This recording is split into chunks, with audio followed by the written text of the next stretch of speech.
Talaja highway road ઉપરથી 17 વર્ષ અગાઉ હત્યા કરી ફરાર થયેલો આરોપી ઝડપાયો।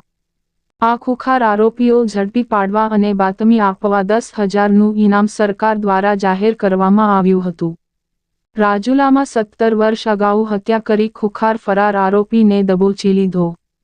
પોલીસ ધારે તો શું ન કરી શકે, આરોપી ગમે ત્યાં સંતાઈ જાય કે ભાગી જાય, પરંતુ પોલીસ ધારે તો ગમે તેમ કરીને પણ ઝડપી પાડે છે। આ યુક્તિને સાર્થક કરતી મળતી વિગત મુજબ અમરેલી પોલીસ દ્વારા અલગ અલગ ગુન્હાઓમાં વોન્ટેડ ફરાર આરોપીઓનું લિસ્ટ તૈયારી કરવામાં આવેલ અને ખુખાર આરોપીઓને ઝડપી પાડવા બાતમી આપવા 10,000નું ઇનામ જાહેર કરેલ, જેમાં અમરેલી ક્રાઇમ બ્રાન્ચ ટીમને ચોક્કસ હકીકત મળેલ કે રાજુલા માંગ 17 વર્ષ અગાઉ હત્યા કરી ખુખાર ફરાર આરોપી મહુવા તાલુકા માંગ છે।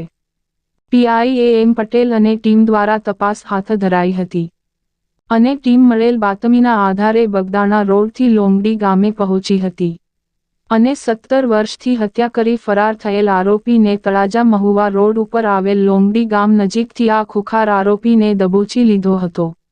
આ ઝડપાયેલ આરોપી ઉપર 10,000નું ઇનામ સરકાર દ્વારા જાહેર કરેલ।